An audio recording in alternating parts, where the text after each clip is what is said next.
C'est vraiment des trucs que je trouve fascinants. Mais on n'est pas là pour parler de musique, je crois. Ce sera pour le calendrier de l'Avent de l'année prochaine. Oui, celui qui ne parle que de musique, où j'invite des musiciens 2 par 2 et puis, oui, oui. OK. On se connaît du serveur du Bon MJ, c'est là que je vous ai récupéré, je vous ai retrouvé. Ouais. J'ai l'impression que vous êtes des personnes qui traînaient là-bas régulièrement. Méno, toi, ça fait quelques mois que je te vois et toi, Thomas, beaucoup plus longtemps, mais par, petites touches, quoi. Ouais, moi ça doit faire quelques mois aussi. Faut peut-être 6-8 mois. Mais le problème, c'est que comme je regarde ça après ma journée de boulot et qu'en général il y a 200 ou 300 messages à rattraper, c'est compliqué. Le débat du lundi, ça peut très vite partir très loin, Ouais. ça peut être très verbeux. Et toi, Méno, qu'est-ce qui t'a fait arriver sur ce serveur et qu'est-ce qui t'a fait rester? Bah écoute, moi je joue depuis ultra longtemps. Et par contre, cette année, on a fait une petite pause sur ma campagne principale. Et clairement, notre MJ était un peu fatigué et il n'avait pas l'occasion de jouer. Et du coup, j'ai décidé de lui faire un petit cadeau, de le faire souffler et d'essayer de faire un petit one-shot et d'être MJ pour la première fois. Et c'est là que j'ai atterri du coup sur le Discord du Bon MJ. Et j'y suis restée. D'accord, parce que la réflexion, c'est j'ai envie d'être MJ, donc il me faut du matos. Ouais, mais c'est ça. Je regardais beaucoup les vidéos d'Hugo. Du coup, il y en avait quelques-unes qui m'avaient beaucoup plu. Je crois notamment sur de la construction de personnages, des choses comme ça. Et c'est quelque chose dont je m'alimentais en tant que joueuse. Et j'avais toujours eu un peu à l'idée de passer MJ. Et voilà, ça m'a un peu aidé à passer le pas. Et je pense que j'avais besoin aussi de soutien mental. Ça va le faire et ça va bien se passer. Et on est plusieurs. Voilà, à passer le pas. Soutien mental, oui, c'est d'avoir d'autres MJ avec qui tu peux dire je suis pas très sûr de mon coup, etc. Et que tout le monde soit là pour. Ouais, c'est ça, ou même juste demain c'est le grand jour et je suis en stress et j'ai besoin de partager, tu vois. Et si t'attends pas grand chose en retour, enfin les gens vont pas te rassurer avec des arguments forcément logiques, mais juste pouvoir partager le moment, je pense que c'était important pour moi. Et voilà, et vu que les gens avec qui je jouais habituellement, du coup là en plus allaient être joueurs, je pouvais pas leur partager directement. Tiens, j'ai fait un PNJ, il a l'air trop cool, enfin je voulais leur laisser la surprise. Donc il fallait que je me tourne vers une communauté qui était extérieure. Et toi, Thomas, qu'est-ce qui te fait arriver sur le serveur et qu'est-ce qui te fait rester? Moi, en fait, moi j'ai des phases, des fois des cycles où je vais faire plus de jeux de rôle, plus d'une autre activité, etc. Et il y a plusieurs mois, en fait, je m'étais mis à me redocumenter plus sur le jeu de rôle et j'étais tombé sur les vidéos d'Hugo. Et moi, j'avais beaucoup apprécié les vidéos qu'il avait fait sur le world building, je me rappelle, je l'ai, en plus, alors moi, souvent, je l'écoute plutôt que de le regarder, mais je l'ai même écouté expliquer comment il dessinait des cartes, donc sans le support visuel, et je trouvais que c'était super accrocheur. Et puis, à force de l'entendre dire venez sur le Discord, ça discute, il y a des trucs cool. Moi, j'étais pas du tout branché Discord, et j'étais en train de me documenter un peu sur comment jouer en ligne pour trouver d'autres joueurs de mon cercle habituel. Et je me suis dit, bah tiens, pourquoi pas, je vais aller voir. Et puis, je trouvais que l'ambiance était sympa, les débats du lundi. Après, quasiment 15 jours après que je sois arrivé, il y avait eu un atelier JDR un mardi soir auquel j'ai participé. J'ai trouvé que tout le monde était super sympa. Et voilà, puis après j'ai trouvé des joueurs sur le Discord et j'aime bien interagir avec les gens quand j'en ai l'occasion. Oui, il y a eu des ateliers JDR, je vous ai croisés tous les deux aussi à cette occasion. C'est toi qui les organises, ouais, pareil, quelques jours après mon arrivée, il y a eu un atelier. Mais oui, je pense que pareil, ça fait participer, quoi, à faire rester. Mais une bonne ambiance sur le Discord. On n'en a pas organisé tant que ça, en plus des ateliers GDR, je pense qu'il y en a eu 4-5 en début d'année, un par mois ou quelque chose comme ça. Je pense pas beaucoup plus, il y avait une autre personne là qui s'était proposée pour reprendre, je crois qu'il en a organisé un ou deux, et puis ça n'a pas été reconduit, je sais pas, j'ai pas toute l'histoire. Mais oui, c'est vrai que c'est des temps où vous êtes tous les deux arrivés, c'est vrai que c'est pas mal dans un atelier GDR qu'il y ait différentes personnes qui soient là pour donner des points de vue, pour pour faire toute la partie brainstorm, pour apporter les lumières et puis sur des problèmes avec lesquels des joueurs et surtout des MJ en fait arrivent. Et c'est vrai que vous avez qu'on s'est croisés à cette occasion-là. Ouais, et puis en plus, moi, ce que j'ai trouvé très cool, c'est qu'il y avait plein de joueurs d'horizons différents. Il y en a qui faisaient essentiellement du présentiel, d'autres que du distanciel. Il y en a qui jouaient en asso, d'autres qui jouaient qu'avec des amis. Et du coup, ça permet vraiment de brasser et d'avoir pour l'occasion des points de vue qui sont vraiment très très différents. Toi, du coup, maintenant, tu joues en présentiel et en distanciel, c'est ça? Moi, ouais, j'ai une partie que je fais avec des amis, on doit jouer tous les 15 jours ou 3 semaines, et j'ai une partie en distanciel où l'on joue toutes les semaines. Et c'est une partie que tu as trouvée par le serveur avec d'autres Ouais, personnes D'accord. ouais, j'avais posé une annonce en expliquant un peu ce que je voulais faire, et puis j'ai récupéré 4 joueurs, enfin 3 joueurs, une joueuse, et depuis le mois de mai ou juin, on joue une fois par semaine quasiment. D'accord, ah oui, donc ça commence à devenir un truc sérieux. Si ça fait 6 mois que tout le monde toutes les semaines, Ouais, ça fait après quand même avec les vacances, il y a eu des petits creux, mais je crois on doit être à 14 ou 15 sessions, donc c'est pas mal. D'accord, ouais, quand même. C'est cool. Et toi, Méno, tu joues en présentiel ou en distanciel? Majoritairement en distanciel en ce moment. J'ai beaucoup joué en présentiel en association. Donc Moi plutôt aussi. sur des one-shots, avec une petite campagne aussi. Et là, c'est vrai que quand j'ai repris, il se trouve que le groupe était en distanciel en fait. Donc j'ai été intégrée à ce groupe par des gens que je connais en présentiel en vrai. Mais le groupe est en distanciel. Je crois que maintenant, ça fait 4 ans et quelques qu'on joue. À raison de 2 fois par mois. Et à côté, j'ai une petite table full distancielle qui a commencé il y a quelques mois sur Brigandine, ou par toutes les semaines. Mais c'est super, le rythme de une fois par semaine, il est vraiment top. Ouais, moi c'est un rythme que j'avais. En fait, moi j'en ai fait en asso quand j'étais étudiant et après dans une autre asso, dans une asso de quartier. Et c'est vrai que le fait de jouer toutes les semaines, je trouve ça t'apporte une régularité et puis ça t'oblige à te mettre dedans, à créer des trucs. C'est Puis il y a vraiment quelque cool. chose de très, très chill aussi. Ouais, C'est ok, de toute façon on va jouer la semaine prochaine. Donc ouais. c'est ok, on peut prendre le temps, on peut faire des bêtises. Il n'y a pas de pression, je trouve, et on peut être très très créatif.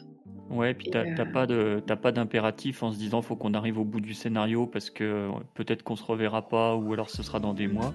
Là, c'est pas grave, tu prends le temps qu'il faut pour le roleplay, pour faire ce que tu veux faire. Et puis tu sais que la semaine d'après, si ça convenait pas, tu repars sur un truc plus neuf. Et puis si ça convenait à tout le monde, tu continues. Et c'est cool. Moi, j'ai la même chose, on a une table à une partie par semaine et c'est vrai que c'est le bonheur. Tu peux te dire, tu peux te permettre de, par exemple, quand t'es MJ, de moins préparer une partie, ou alors tu peux arriver à une partie en disant oh là là, je suis pas trop dedans aujourd'hui. Bon, c'est pas grave, cette partie, même si elle est en dessous, il y aura celle de la semaine prochaine où je serai plus près. Enfin voilà, Mm. il y a un espèce de c'est des pressions qui se retirent. Et puis ça veut aussi dire que si à 23h, nous on termine à minuit, mais si à 23h30 on se dit c'est peut-être le bon moment pour terminer, on se dit c'est pas grave, voilà, Ouais. on va faire on va pas aller au bout de cette demi-heure de jeu qu'on aurait pu prendre, mais finalement c'est bien. C'est Ouais. vrai que une fois par semaine, moi je suis aussi assez conquis par. Ouais, je trouve que c'est assez contre-intuitif parce quand on se dit on va jouer une fois par semaine, on se dit ouais, va falloir préparer plein de trucs, ça va être intense et tout. Et au final, ça a tendance à relâcher la pression. oui, je suis tout à fait d'accord. En fait, c'est beaucoup moins lourd.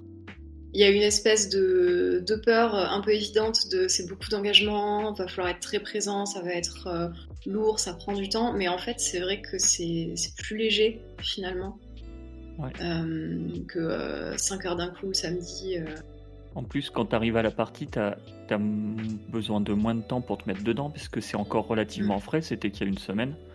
Alors que si tu joues qu'une fois par mois, tu peux passer une demi-heure à 1 heure à te dire bon bah qu'est-ce qui s'était passé la dernière fois, se faire les résumés, etc. Alors que là, t'es quasiment in media res et c'est cool. Et c'est du temps gagné sur l'organisation aussi. Ouais. Il n'y a pas les infinis sondages de quand est-ce qu'on est disponible tous. Oui. Mais le Avec celui seul qui va répondre demain. Oh là Si, là. si, tu te le promets qu'il va répondre demain, si. Le seul désavantage que je vois, c'est le. Je pense du coup tu risques d'être. Enfin, ça laisse moins de place à la créativité en dehors des parties. Typiquement, je sais que la campagne que j'ai où on joue 2 fois par mois, bah, entre les parties, on va faire du RP. Typiquement du RP écrit, des Discord. On va essayer de produire des choses. Que ce soit, je sais pas, des idées, des personnages, des projets, enfin. Et ouais, une fois par semaine laisse un peu moins de temps. On parlait de musique avant de commencer, mais typiquement Brigandine, on joue une troupe d'artistes. Et en commençant la campagne, je m'étais dit, allez, chaque semaine, j'essaie de composer le morceau que nos personnages ont fait en partie. Et ultra galère. Bah, ouais. Ouais, j'en suis au premier morceau encore. Et puis tu lâches une fois, tu peux pas rattraper. Tu vois, il n'y a pas la semaine où tu vas pouvoir faire les 3 derniers morceaux que tu as oubliés. Et puis la semaine d'après, t'en auras encore un. Ouais, non, si tu vas te démotiver des. Le premier lâchement, c'est fini. Ouais. Donc moi, ça me gêne moins ce côté-là, parce que j'ai pas forcément l'habitude de créer en dehors du temps des parties. Enfin, sauf quand je suis maître de jeu, je prépare les parties, mais je fais peu de RP par texte ou d'échange. Donc moi, c'est vraiment le temps de la partie qui est le temps de jeu, donc ça me dérange pas que ce soit plus rapproché. Même à la limite, ça nous est déjà arrivé avec mes amis quand il y a un week-end prolongé qui tombe dans l'intervalle, on se rajoute une partie. Finalement, c'est pas une contrainte. On se dit pas, bah non, mais on va avoir moins de temps pour faire du RP entre les deux, puisqu'on le fait pas. Bah là, ça reste ultra secondaire. Et je pense qu'en fait, justement, tu vois, c'est quelque chose du fait que à 2 fois par mois, mettons, tu loupes une session parce qu'il y a quelqu'un qui est malade, quelqu'un a annulé, Oui. bah, tu joues une fois par mois. Il y a quand même un petit besoin, tu vois, d'entretenir un petit peu l'univers, l'histoire, ce qui est en train de se passer. Et ça fait plaisir ce côté-là. Après, on l'a toujours fait de façon vraiment non obligatoire. Ouais. Les gens, ils s'engagent pour jouer, pas pour aller faire d'autres choses à côté. Mais ça rajoute aussi un truc d'avoir cet investissement autour. J'ai une table où on aime tous écrire. Et puis on fait un petit peu. Il y a des scènes qu'on se laisse en RP écrit. On joue à un rythme de 2 semaines. Et le rythme de 2 semaines est pas mal parce que ça permet de faire des petites scènes de RP écrit qu'on n'aurait pas joué d'une autre manière. Enfin voilà, ça permet aussi il y a des scènes qu'on sent plus à l'aise de jouer à l'écrit. Parce que peut-être on les veut plus lentes, plus descriptives, on veut prendre plus le temps, on veut narrer ça d'une manière différente. Du coup, avoir ces 2 semaines, ça permet aussi d'avoir le temps de faire ça autour.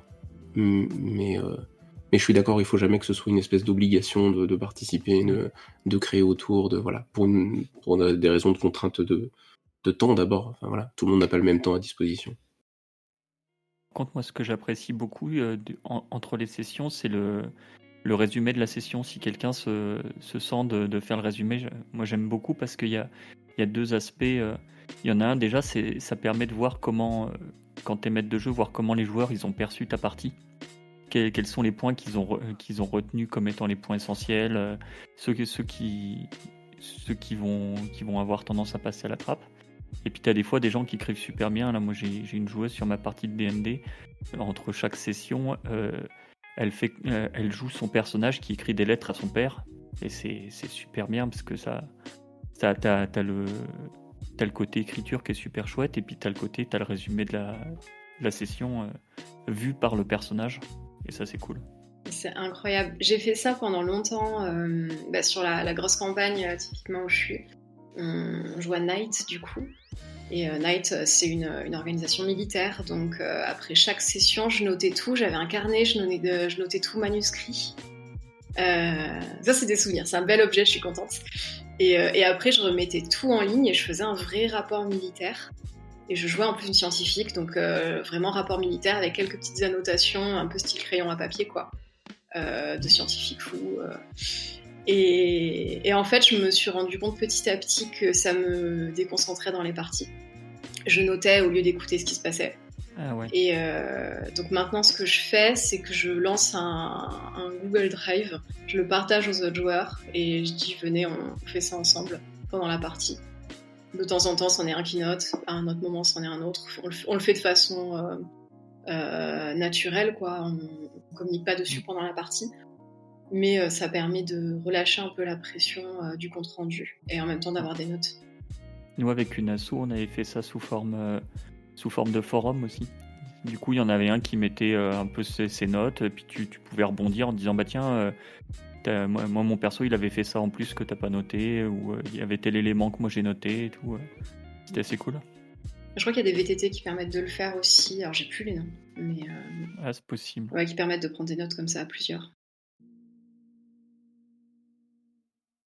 Moi, je suis trop dans une partie de jeu de rôle et en tant que joueur et aussi en tant que maître du jeu, j'ai du mal à le faire. En fait, j'ai du mal à prendre j'ai du mal à prendre des notes en même temps que je vis la partie et que je suis impliqué dans la partie. En fait, c'est qu'à chaque fois que je veux prendre une note, je suis obligé de me dire alors attends, comment est-ce qu'on formule ça? Comment est-ce que de prendre 2 minutes pendant que les gens sont en train de parler, et donc moi ça me bloque complètement, et j'ai même poussé le vice à ce que maintenant quand je suis MJ, je prends pas de notes non plus sur la partie, et j'en prends le moins possible, quoi. Juste le nom du PNJ qui a été instancié à la volée, bon bah voilà, je le note en 2 secondes, mais sinon je prends quasiment aucune note parce que je peux pas, ça me sort trop de la partie. Je sais pas si vous le faites. Ouais, pareil, c'est chaud en tant que MJ. Moi je prends très peu de notes parce que d'une part j'ai horreur d'écrire et d'autre part j'ai une bonne mémoire, donc en fait c'est un peu le cercle vicieux, quoi. C'est comme je sais que la plupart des trucs je vais m'en rappeler, bon je m'embête pas à les noter, mais je me fais quand même piéger de temps en temps où il va me manquer le nom d'un PNJ ou un petit élément. J'ai mon MJ habituel qui enregistre les parties maintenant aussi. Donc on joue sur Discord, qui met un petit bot et qui enregistre tout juste au cas où, pour peu qu'il y ait eu une discussion importante, quelque chose comme ça, pour être sûr de ce qu'il nous a dit. Ça peut être cool. En fait, c'est l'outil que j'ai rajouté il y a quelques semaines ou quelques mois dans mes parties. J'ai commencé à enregistrer, et c'est vrai que, bon, premièrement, réécouter ta partie, ça t'apprend beaucoup de choses sur ça te permet de regarder la discussion un petit peu de manière extérieure. Et puis ça m'est arrivé aussi de me dire ah là là, ce détail je l'ai plus, qu'est-ce que c'est? C'était le nounours, il y avait une petite fille qui avait un nounours et je lui avais donné un nom à la volée. Il s'appelait Monsieur Billy, et donc en fait c'est vachement attachant parce que c'est vraiment un détail qui est très très marquant. Et je me dis ah là là, c'est quoi le nom de la peluche, parce que si je le sors c'est vraiment le truc où ça va les raccrocher tout de suite, et puis je l'avais pas, et donc j'ai été refouillé dans les 3 heures d'enregistrement pour retrouver ce tout petit détail là qui fait tout son effet après. C'est typiquement le genre de détail que j'essaie de noter. Mes PJ ont croisé un petit garçon mécano qu'ils ont embarqué avec eux dans un sous-marin récemment, et ils ont commencé à le surnommer Sergent Boulon. Et je crois que j'ai pas pris de note de cette partie, juste Sergent Boulon marqué en caps lock sur mon dossier. Moi ça m'arrive aussi des fois, je note juste les noms des PNJ, et ça m'est déjà arrivé de ressortir mon carnet et d'avoir juste le nom d'un PNJ et de me dire mince, c'était qui celui-là? C'est qu'il était pas si important. Ouais, ou c'est parce que j'avais le noté et puis ouais, il était peut-être pas important. En fait, il était peut-être pas important pour moi, mais des fois ça m'arrive que mes joueurs après ils me disent on retourne voir machin, et je dis, ouais, faut me resituer machin parce que là j'ai un trou. Et parce que des fois, t'improvises un perso sur le tas comme ça, et il va vachement marquer tes joueurs, et tes joueurs ils vont vouloir retourner le voir, alors que toi, dans ton esprit, il n'était pas forcément hyper important. Ouais, mais je pense qu'un PNJ peut être ultra marquant sans être important, en fait. Tu peux avoir un PNJ qui a 0 fonction et juste avoir envie de le revoir et de le revoir. C'est ça, parce que toi, tu vas l'avoir improvisé sur le moment parce que tu avais besoin de quelque chose, mais sur le moment, t'étais un peu habité, tu lui as donné un caractère qui a vachement matché avec les joueurs, et puis le coup d'après, ils ont besoin de quelqu'un, ils disent on va retourner voir lui parce qu'il était cool, il nous avait aidé. Moi, j'adore jouer avec des PNJ en tant que joueuse. Hein. Et je sais, c'est le genre de choses où je fais un peu chier mon MJ, mes MJ en général. Je vais vouloir aller parler à tout le monde, avoir tous les prénoms de tous les PNJ, essayer de les replacer à des endroits où ils n'étaient pas prévus. J'adore ça. J'ai l'impression, Thomas, que tu joues beaucoup avec d'improvisation. Tu m'as dit, j'ai une bonne mémoire, je prépare peu en dehors des parties. Il m'arrive d'avoir des PNJ. C'est quoi, t'as un style très très basé sur l'improvisation. Et puis je sais aussi par ailleurs que tu joues depuis des temps au jeu de rôle depuis des temps immémoriaux. Ouais, je pense, en fait, j'imagine un peu la façon dont je prépare mes parties. En fait, moi, j'imagine ce que j'appelle des nœuds. C'est-à-dire qu'en fait, je me dis, tiens, dans mon scénario ou dans ma session, je vais avoir des scènes qui me paraissent être des scènes fortes que je vais vouloir jouer. Et alors, ça peut être juste une image ou un PNJ, c'est des trucs où je me dis, ça va être peut-être des passages obligés, mais par contre, je sais pas comment on va passer de l'un à l'autre. Et ça, souvent, c'est très improvisé. Et je vais improviser les PNJ, les lieux, tout un tas de trucs. Parce que comme j'aime pas forcément beaucoup écrire, je prépare pas forcément beaucoup. Je vais préparer quelques PNJ, quelques noms, des noms de lieux, et puis voilà, après je me débrouille et je me raccroche aux branches. D'accord, et donc t'es guidé par les nœuds, quoi. C'est des scènes fortes ou des moments forts ou des trucs forts que tu veux mettre, d'accord. Ouais. Est-ce que tu as l'impression que c'est toi qui dois vraiment guider l'improvisation et amener tes joueurs du coup d'un point à un autre tout en improvisant? Ou est-ce que finalement, dans ces moments où tu n'as pas forcément écrit, tu laisses les joueurs faire leur truc et c'est eux finalement qui sont absolument moteurs et qui vont tout seuls Ça peut être les deux à la fois. Par exemple, je vais pouvoir leur filer un objectif. Il faut rentrer dans le château pour faire un truc. Peu importe le truc, mais le nœud, c'est il va falloir à un moment rentrer dans le château, mais j'ai pas forcément prévu de solution de comment on va rentrer. Là, je vais laisser complètement mes joueurs gérer le truc. Est-ce qu'ils vont vouloir y aller avec la discussion, par la ruse, s'infiltrer discrètement tout ça, c'est complètement libre. Et parce que je pense, j'ai le sentiment que si je devais préparer, faudrait que j'imagine toutes les solutions possibles, alors qu'au final, il y en a qu'une seule qui vont retenir. Donc je préfère en fait me raccrocher à ce qu'eux vont proposer, puis broder autour pour leur imager le chemin qu'ils auront eux imaginé.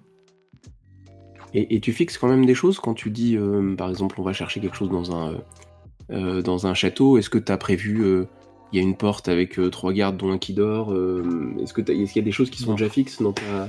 D'accord, donc c'est vraiment... Tu vois, par exemple, l'idée que j'ai avec ce fameux château, donc c'est une campagne que j'ai jouée il y a longtemps, la seule chose que j'avais, c'est les occupants du château, en fait, ils sont prisonniers, donc ils peuvent pas ouvrir. C'est des faux gardes qui y a à l'entrée, mais j'ai pas prévu forcément combien. Et j'ai juste prévu la scène de fin où il y aura une confrontation avec ceux qui ont pris possession du château. Et tout le reste, en fait, c'était complètement open. Donc mes joueurs, ils auraient pu prendre d'assaut frontalement le château. Et là, j'aurais imaginé un truc. Mais là, il s'avère qu'ils ont cherché s'il n'y avait pas une porte dérobée ou un truc. Et puis j'ai enchaîné là-dessus. Et c'est quoi quand quelqu'un te dit je vais chercher une porte dérobée, tu n'y as pas pensé, tu dis oui il y a une porte dérobée, non il n'y a pas de porte, on lance un dé, qu'est-ce que... Ça peut être un peu les deux. Alors en général ce que je fais c'est que je décris la scène et donc le joueur il va me dire par exemple par où il cherche. Donc dans ce fameux château en fait il était au bord d'un fleuve et je me suis dit ouais c'est pas con, il pourrait y avoir un système pour évacuer leurs déchets, il les balance dans le fleuve donc forcément il y a une trappe. Et donc après, là, je vais laisser le joueur faire un jet pour voir est-ce qu'il trouve quelque chose, est-ce qu'il le trouve facilement. Et puis on enchaîne comme ça. Et donc ça peut être complètement... on peut être complètement guidé par le fait que le jet de dés soit réussi. Et donc oui, on va trouver quelque chose. Et puis À l'inverse, des fois, ça va être raté, donc on trouve rien. Il y a pas longtemps, on a joué une scène où il y avait une enquête. On était sur les lieux d'un meurtre. Et là, il y a un joueur qui me dit je vois qu'il y a des buissons au loin. Ça se trouve, le meurtrier, il est passé par là. Et puis, peut-être qu'il y a un morceau d'étoffe qui est resté coincé dans les buissons. Moi, j'avais pas du tout prévu ça. Je dis vas-y, tu fais un jet. Il fait son jet.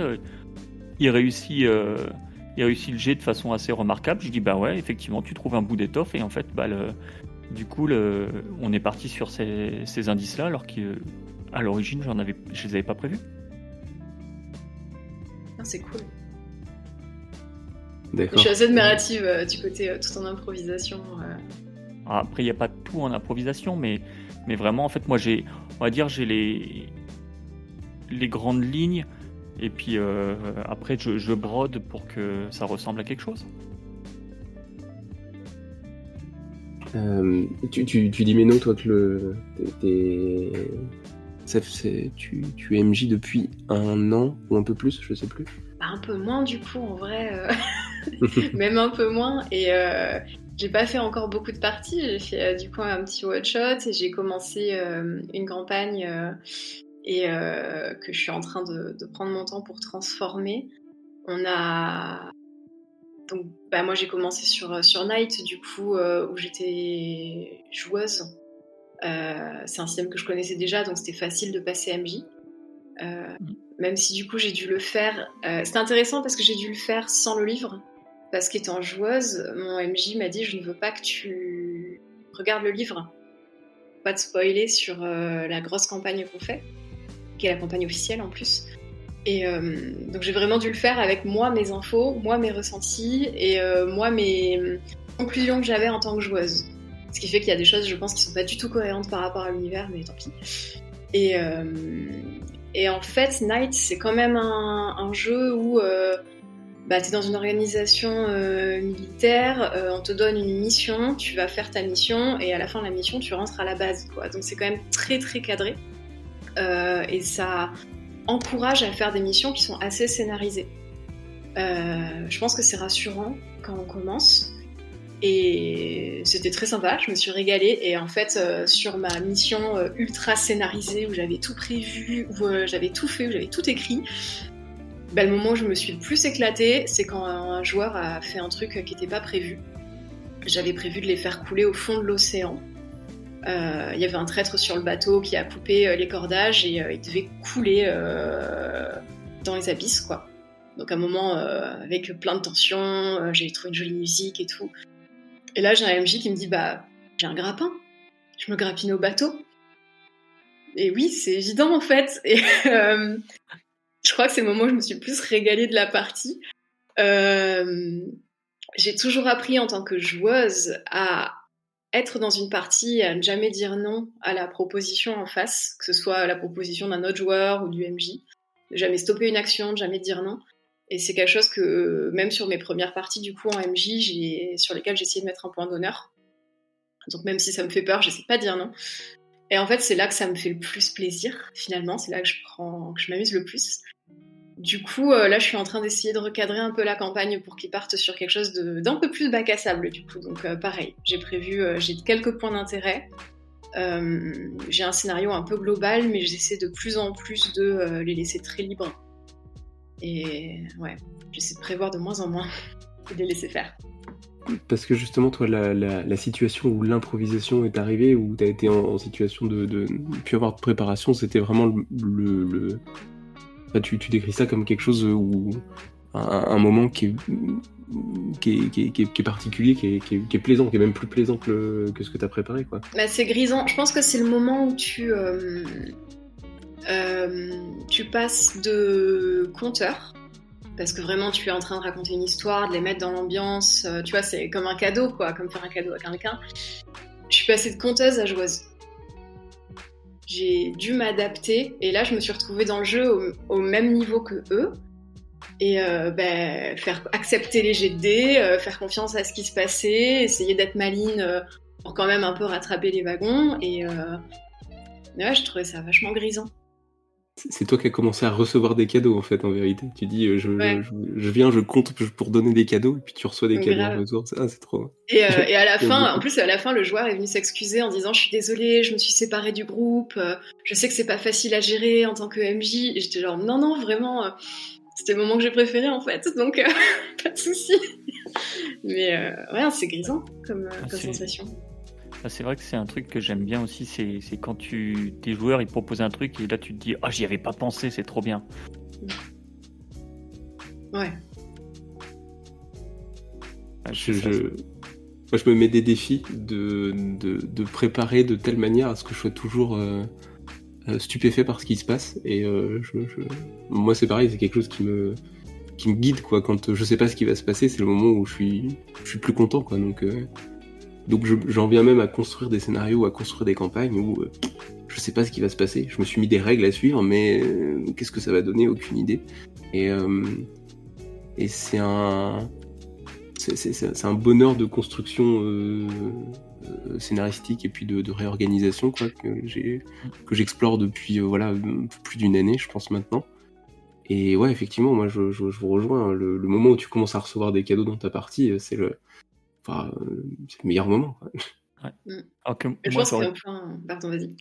moi j'aurais tendance à dire c'est moi ma façon de faire c'est je sais à peu près où on va.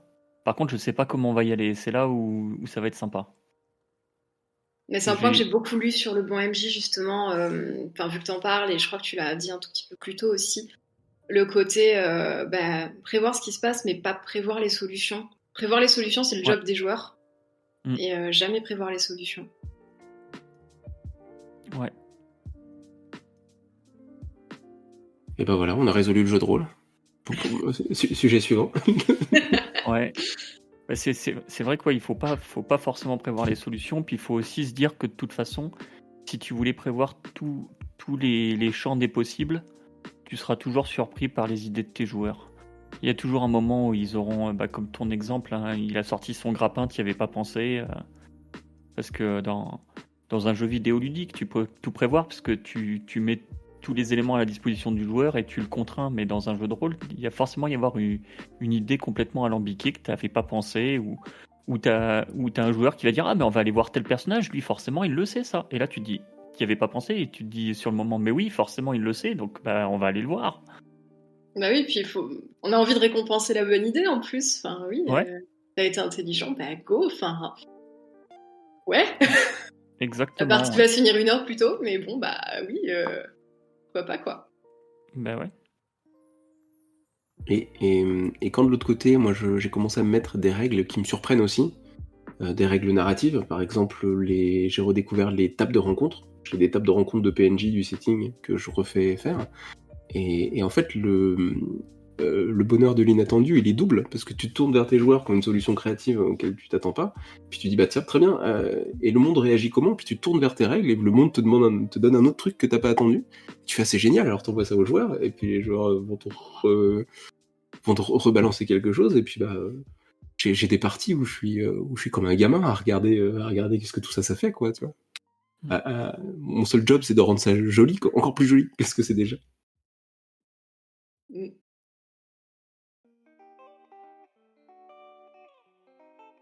Euh, Comment tu règles l'adversité, toi, Thomas, avec dans ce type de choses? Comment est-ce que tu dis, je sais à peu près vers où on va, je sais pas comment est-ce qu'on y va.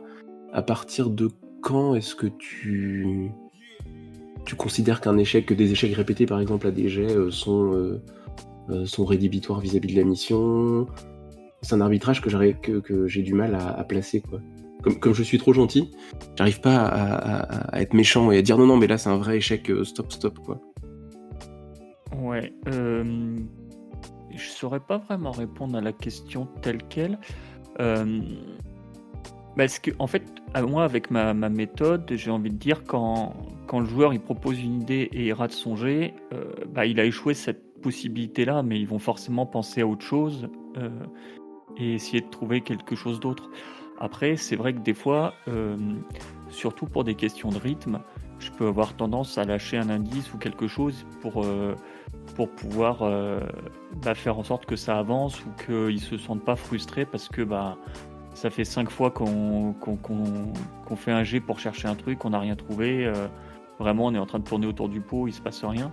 Là, je vais pouvoir lancer un indice ou ça peut venir d'un PNJ qui est avec eux, qui va donner une idée, ou il va se passer un truc sur le lieu qui fait que ça va leur donner des idées ou leur donner une ouverture, etc.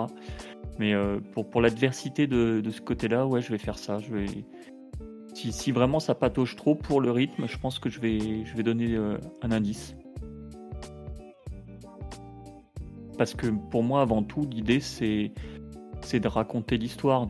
Donc, si à un moment elle est bloquée, pour moi, on s'amuse plus. Donc, je préfère autant pas donner la solution, mais donner un petit easter egg, un petit indice, et puis que eux, ils puissent se raccrocher et faire quelque chose. Ça fait pas baisser la tension un petit peu que... je sais pas à quel point tes joueurs et tes joueuses sont prévenus qu'il va forcément y avoir une solution, ou alors est-ce que c'est assumé dans le type de narration que vous suivez? Est-ce que... Non, ils sont pas forcément prévenus que ça fonctionne comme ça, mais c'est plus...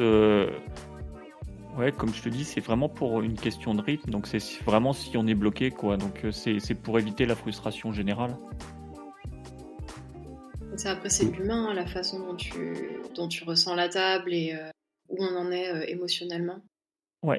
Oui, parce que si je sens qu'ils sont toujours à fond, ils se disent on n'a rien trouvé là, mais attends, il doit bien y avoir une solution, on va aller chercher encore ailleurs. Là, je les laisse tant qu'ils sont dans l'émulation.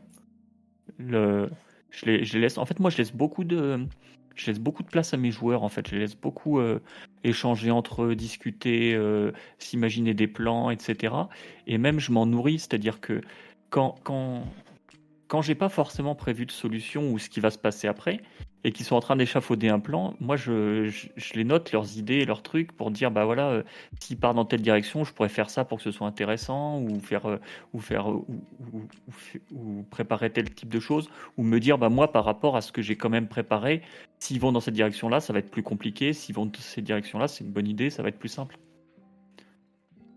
Mais je pense alors je peux pas trop y répondre en tant que MJ, mais en tant que joueuse, je sais que la difficulté, le fait de jouer les échecs, de pouvoir ne pas trouver la réponse, moi c'est quelque chose que j'aime beaucoup. C'est quelque chose qu'on a réclamé à notre MJ, d'être un peu plus méchant avec nous sur Night, et c'est quelque chose qu'on a beaucoup vécu aussi sur Brigandine, où on fait un échec, on n'a pas le résultat à l'énigme, et en fait, j'ai l'impression que ça crée plus de créativité, d'émulsion qu'autre chose. Plutôt que de faire baisser la tension, tu as envie de trouver d'autres idées, de rebondir, d'essayer d'être créatif, d'être imaginatif. Et la seule contre-indication à ça, c'est si tu sens que tu rates parce que ton MJ a prévu qu'il y avait une solution et qu'il n'y en aura pas d'autre. Ouais. Là, ça fait baisser la tension. Mais si tu rates parce que oui, t'as fait un mauvais jet, c'est la vie, et tu pourras trouver autre chose. Là, c'est stimulant, au contraire.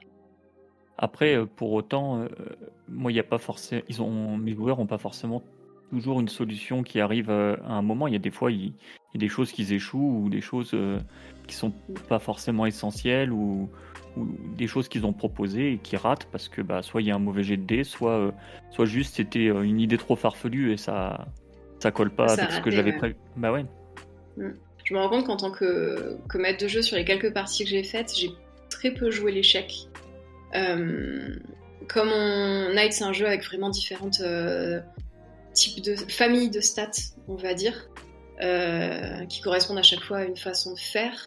Je vais plutôt avoir tendance à orienter quand ils font un échec avec de la dame, par exemple, qui correspond à tout ce qui est charisme, parole, tout ça.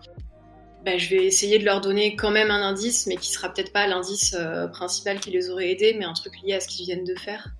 Ou peut-être une lettre, quelque chose qui est lié à cette caractéristique, quoi. Ouais. Et essayer d'adapter peut-être juste différents indices, différentes solutions, plutôt que de jouer l'échec. Ça peut être intéressant aussi. Les deux se valent, hein. Et si je comprends bien, t'es dans une table où les habitudes de jeu, enfin si je comprends parce que en tant que joueuse et en tant qu'MJ, c'est les mêmes personnes autour de la table. Si je J'ai comprends fait bien un dans ton one shot parcours. comme ça, et là sur ma campagne, du coup, j'ai une partie de la table où je suis joueuse et dans ma campagne, notamment mon MJ en fait. Et une autre partie, c'est des amis ou des personnes que j'avais repérées en ligne avec qui j'avais envie de jouer. Je suis très contente, j'ai vraiment lancé une annonce en disant voilà, je lance ma campagne, qui vient expérimenter avec moi. Et toutes les personnes que j'avais vues jouer, avec qui j'avais envie de jouer, ont répondu présentes. Donc, bon coup de Ah, c'est chance. super. C'est d'autant Ouais. plus motivant en plus. Mm. Ma question, c'était, tu parlais tout à l'heure d'une espèce de responsabilité de joueur vis-à-vis de l'échec. En tout cas, en tant que joueur, en tant que joueuse, tu as une responsabilité vis-à-vis de l'échec, d'accepter que ce soit un échec, de jouer l'échec, de pas être, de pas être en rejet de ça. Et après, tu dis en qualité de MJ, c'est pas jouer l'échec, c'est pas ta priorité ou t'as pas à pousser dessus.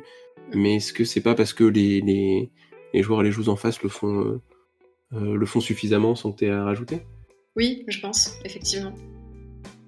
Tout à fait. J'ai des joueurs qui me font beaucoup de play to lose et qui sont très drôles, qui font beaucoup de RP. Donc effectivement, c'est vrai que j'ai pas insisté sur les échecs.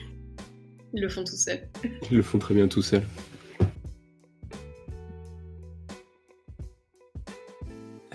C'est un truc que c'est les habitudes de jeu qui sont aussi sur tes tables, Thomas? Ouais, bah, moi, la campagne sur laquelle on est en train de jouer, c'est rigolo parce que c'est la seule fois de ma longue carrière, on va dire, où j'ai fait jouer 2 fois le même scénario, parce que comme je voulais le faire en distanciel et que j'avais jamais fait, j'ai demandé à mes amis avec qui je joue en présentiel de tester avec moi sur Discord et Foundry. Et donc en fait, moi je fais beaucoup, même si je fais du Donjon et Dragon, on fait beaucoup de scénarios d'enquête en fait. Il y a toujours une phase d'enquête, etc.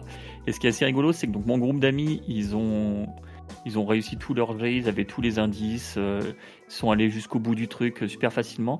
Et le deuxième groupe qui a joué, en fait, ils ont raté plein de jets, donc ils avaient une enquête qui pataugeait et même ils ont fait des échecs critiques et ils l'ont joué super bien, quoi. Du genre, ils sont partis sur des fausses pistes en le jouant eux-mêmes, en sachant que c'était une fausse piste, mais ils l'ont joué. Genre, il y a, je sais plus, ils entendent qu'il y a des rumeurs, il y a des hommes lézards. Le joueur qui est le plus cultivé, il dit bah moi, j'aimerais bien faire un jet pour savoir ce que je me rappelle des hommes lézards que je connais. Puis là, il fait un échec critique. Je lui dis bah ta maman, elle te racontait qu'il mange les petits enfants passage, quoi. Alors et du coup, il l'a joué à fond, quoi. Il a été essayé de convaincre les autres que c'était les hommes lézards qui étaient dans le coup parce qu'ils mangeaient les enfants passage, quoi. Et on s'est marré, mais puissance 1000, quoi. C'était génial.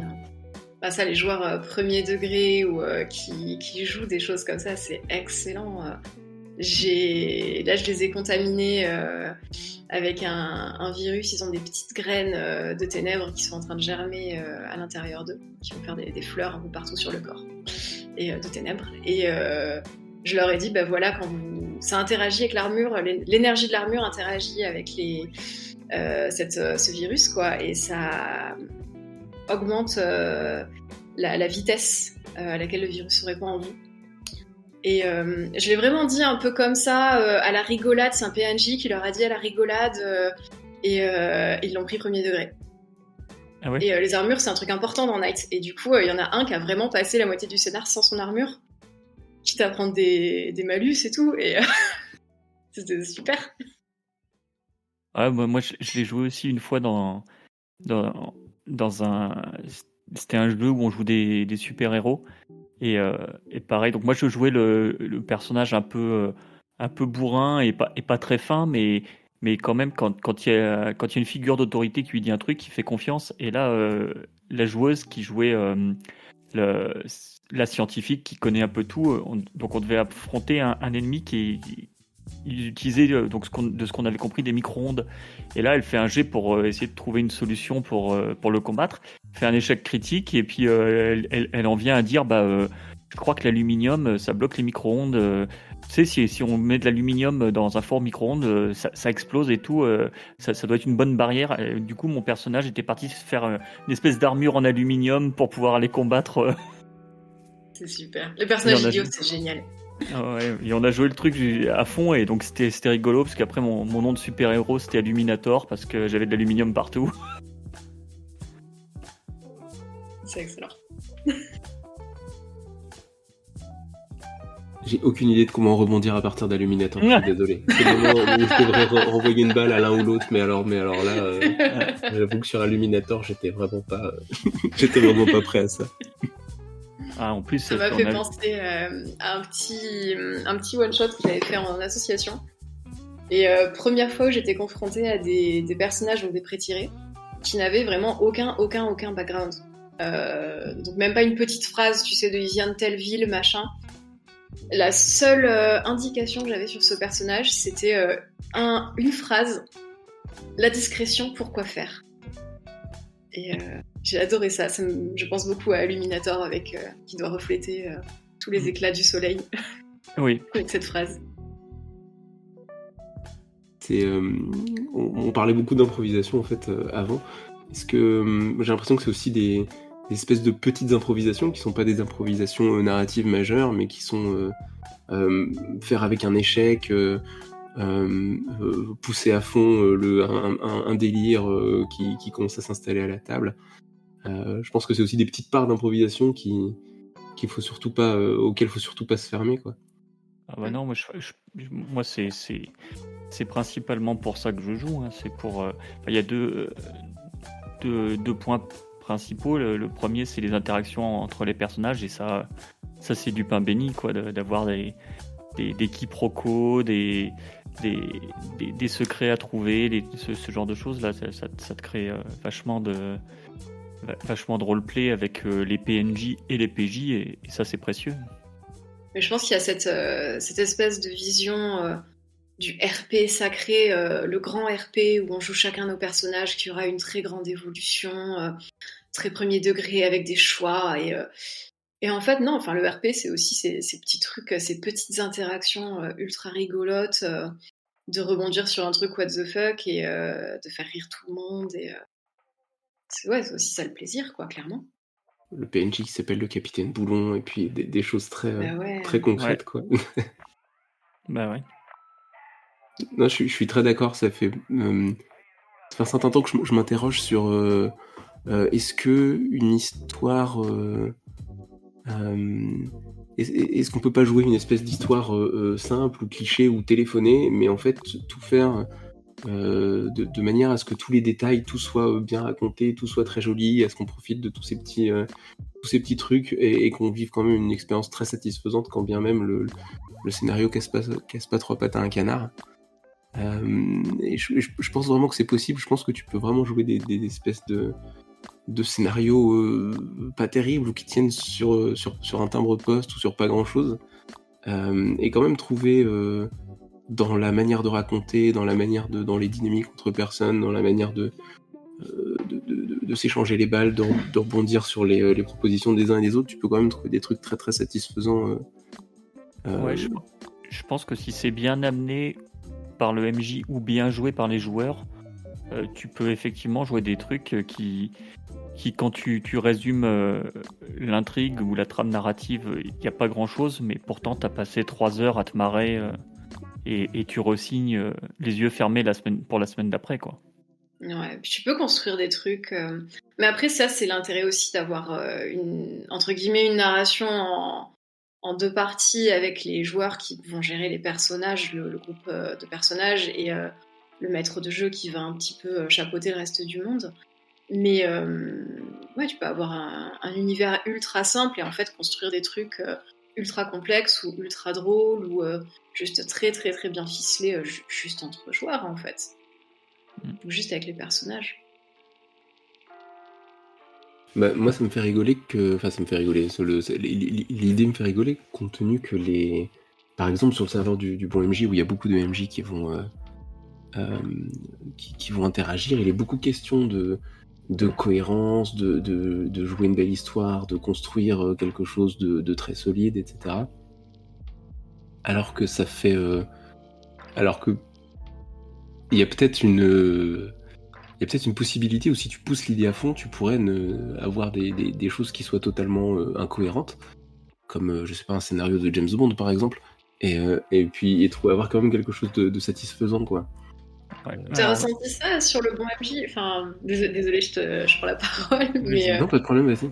je sais que moi, enfin, sur les vidéos d'Hugo, pour commencer, il y a 2 conseils qui m'ont énormément aidé. C'était déjà réserver une date. Attendez pas d'avoir fini, réservez une date avec vos potes pour jouer, sinon vous jouerez pas.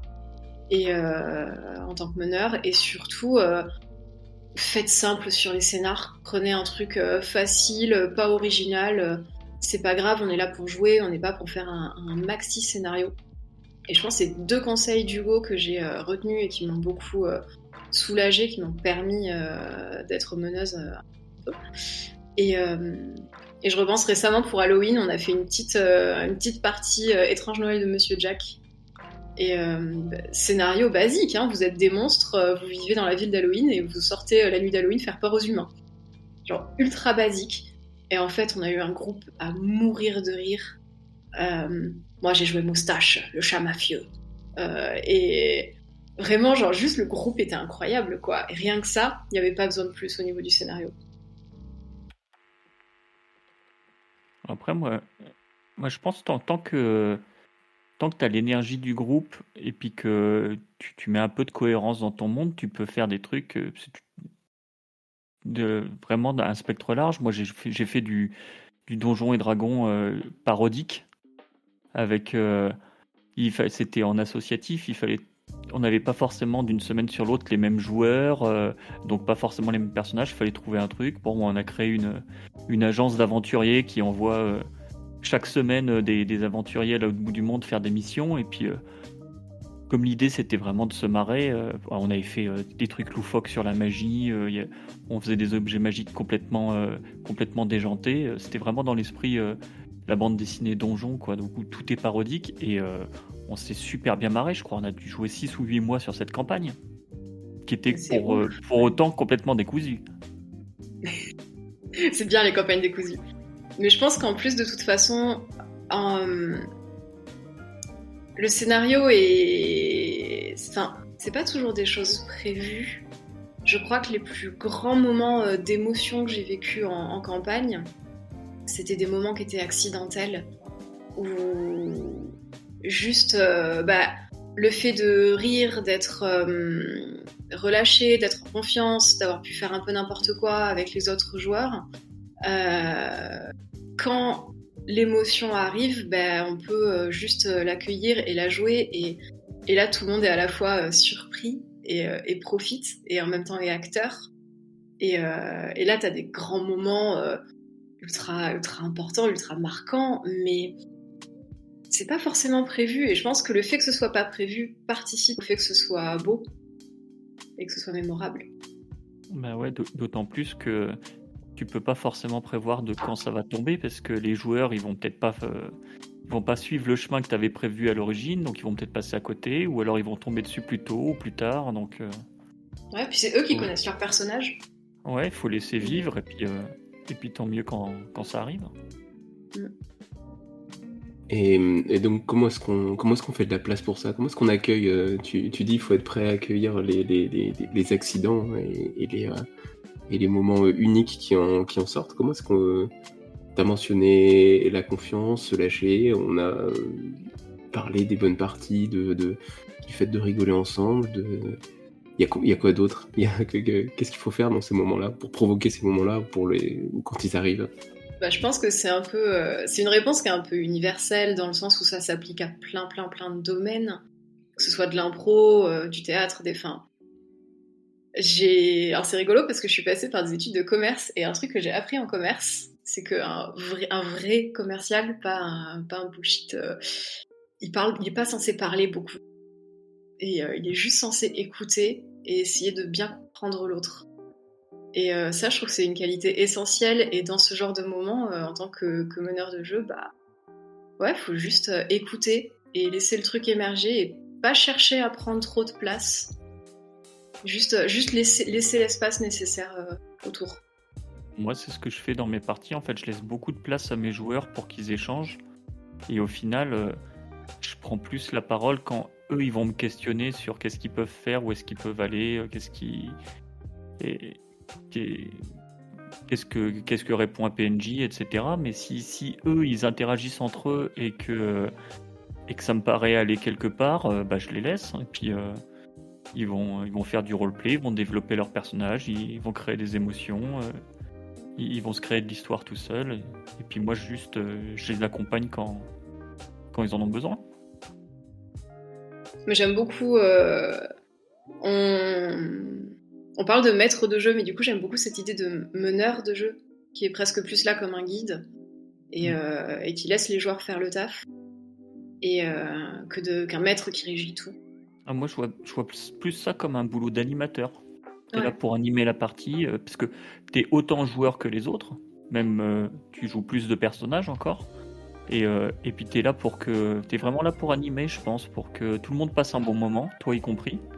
Et donc l'idée, c'est de sentir qu'est-ce que les joueurs ils attendent, qu'est-ce qui leur plaît, et puis de faire en sorte que tout le monde y trouve son compte. Je vais mettre une troisième lecture et je pense que c'est le bon moment pour en parler. On parlait de musique au tout début de l'interview, ou peut-être avant que l'interview ait commencé.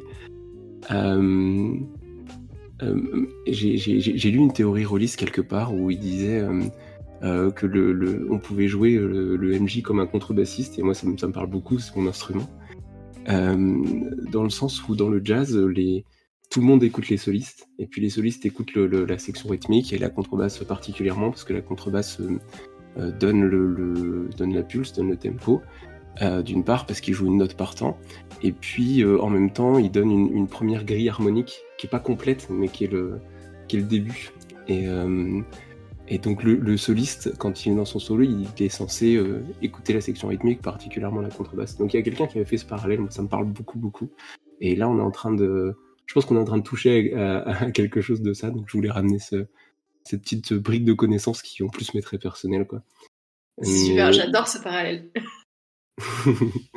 Mais il y a quelque chose de ça quand tu dis il faut laisser la place aux autres, il faut savoir les écouter, il faut pas être intrusif, etc. Je pense qu'on est enfin voilà, moi il y a quelque chose qui me parle beaucoup dans ce parallèle. Ouais. J'avais lu récemment quand on est meneur de jeu, il faut que les personnages des joueurs soient nos héros, et il faut les aimer. Et j'ai trouvé ça très joli. Et ouais, ça va aussi dans ce sens de mettre un peu à l'honneur en fait les joueurs, quoi. Ouais, il faut que ce soit les personnages principaux de l'histoire. Il faut vraiment les mettre au cœur, et puis les mettre en lumière, les faire briller. Si tu les fais passer au second plan à chaque fois, et que t'as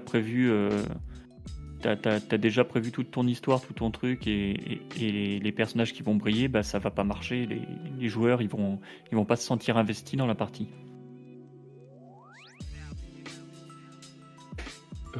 Et j'ajouterais même qu'il faut aussi aimer tous les personnages secondaires, les autres peut-être à un degré un petit peu différent et un degré moindre, mais moi j'aime bien aimer les méchants, aimer le capitaine Boulon, je sais plus comment il s'appelle, rien qu'aimer un méchant, c'est cool, quoi. Quand tu te dis lui c'est le lieutenant, et puis il est imbuvable, enfin c'est le lieutenant du méchant, quoi. Voilà, il a sa grosse armure, sa grosse épée, il est imbuvable, mais on va trouver quelque chose pour l'aimer quand même, parce que voilà. C'est quelque chose, de temps en temps je me pose la question, je me dis allez, si on donnait un petit peu de... Et si on lui donnait un petit peu, qu'est-ce qu'on trouve chez lui, pourquoi il est cool quelque part?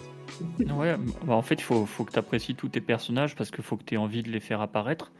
Et en fait, il faut se retenir de mettre trop le projecteur dessus, parce que le projecteur, il doit être principalement sur tes joueurs. Et c'est tes joueurs qui, par leur action, vont faire que le PNJ se retrouve dans la lumière avec eux.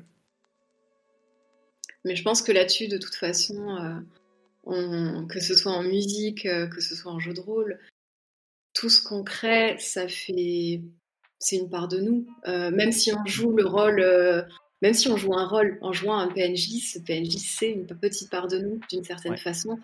Et c'est important de l'aimer, du coup. Mm.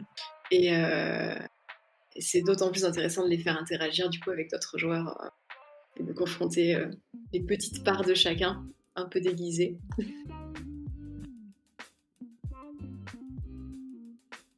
Et moi, J'aime beaucoup cette idée aussi. Vas-y. Ouais.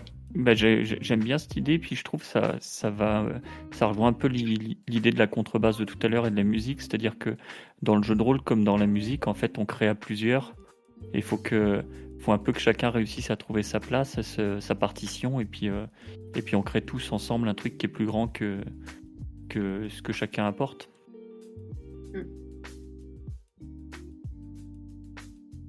Moi, tous les parallèles entre le jeu de rôle et la musique, ça me va très bien. J'ai eu des discussions avec Cortex qui était pas du tout, qui lui était absolument pas. Il disait ouais bof, je trouve pas trop et tout. Voilà. C'est très, je suis très content d'avoir cette discussion avec vous deux.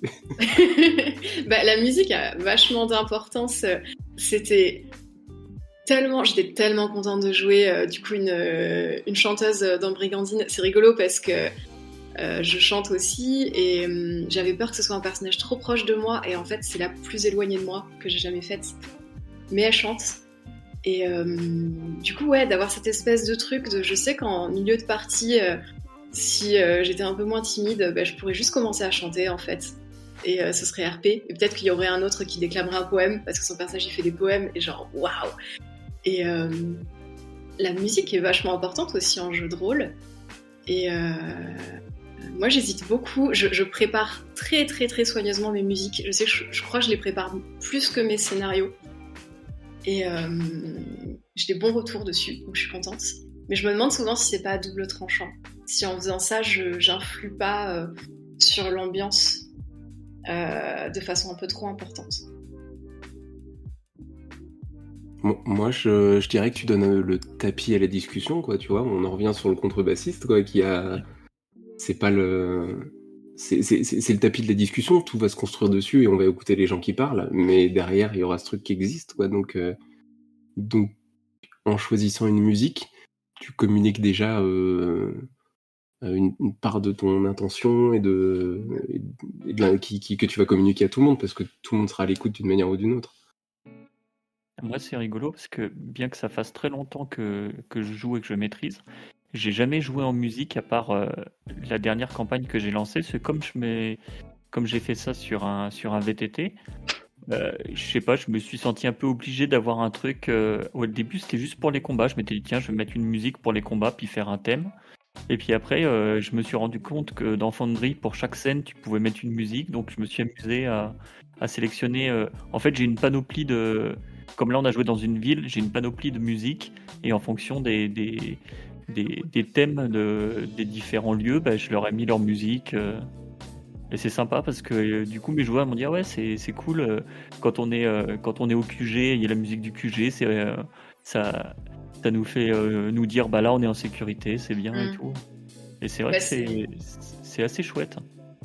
C'est intéressant même de pouvoir, tu sais, tu peux donner des indices en musique, tu vois, un personnage, mettons un méchant que tu veux introduire sur une musique.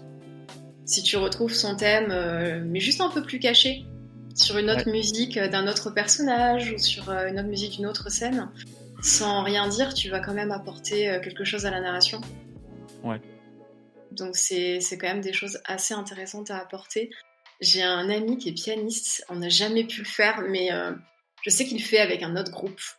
Il m'a proposé de faire une partie et de juste se mettre à côté et de rester au piano toute la partie et d'improviser et de faire des morceaux tout le long en fonction de l'ambiance à table. Et c'est un rêve quoi, ce serait trop bien. Ah ouais.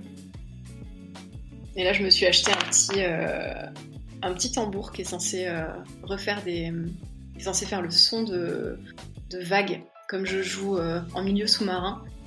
J'ai envie de voir ce que ça donne de temps en temps d'avoir des petits instruments, pardon, en plein milieu des parties. Un son de tambour, le son d'une vague, une clochette. J'aimerais bien voir ce que ça apporte. Ouais. J'avais lu un compte rendu de partie où le MJ devait décrire une scène ça devait être un truc atroce qui était censé marquer les joueurs et les joueuses et leurs personnages profondément, et c'était une scène où on découpait des cadavres et en fait à côté de son micro, il découpait des pommes. Ah ouais. Il faisait des scrunch. C'est génial.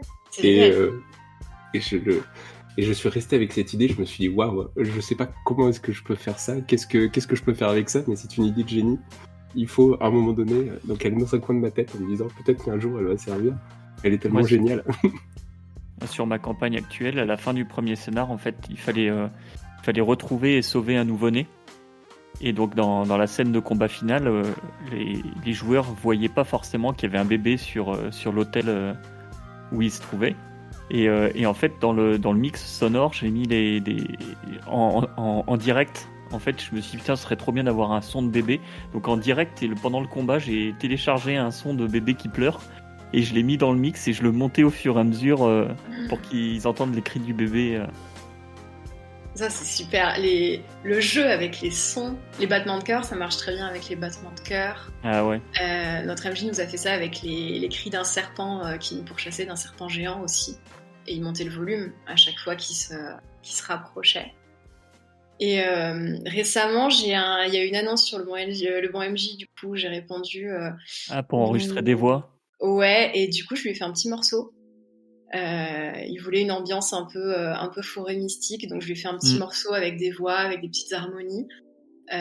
Par-dessus, il y a eu de l'enregistrement de pleurs, d'une énigme. Et c'est super créatif de pouvoir agrémenter des parties avec tout ça. Ouais, j'avais lu la proposition, je trouvais l'idée super sympa.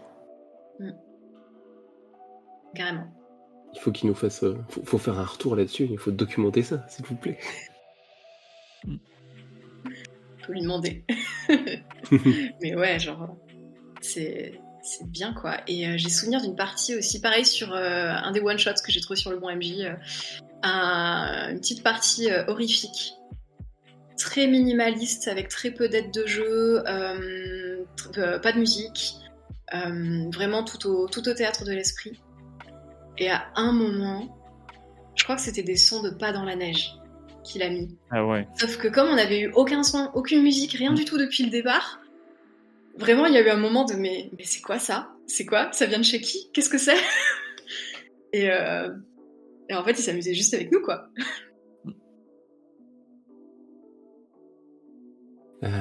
On arrive au bout d'une heure de discussion. Il reste encore quelques minutes ensemble et j'ai une question que je pose à toutes les personnes qui participent à ces interviews croisées. Je suis à la recherche de conseils pour le jeu de rôle et je cherche des conseils qu'on n'entend pas assez souvent, qu'on dit pas assez souvent, qui pourtant sont importants, mais peut-être qu'on oublie ou qui sont pas assez visibles. Est-ce qu'il y a quelque chose qui vous vient de cette manière-là? Est-ce qu'il y a un conseil qui pour vous est très important, mais qui serait pas suffisamment audible? Qui serait pas suffisamment audible, je sais pas, mais moi j'ai tendance à dire, en fait on est là pour passer un bon moment, ça c'est l'essentiel, et de toute façon il faut déstresser, ça se passera de toute façon pas comme t'as prévu.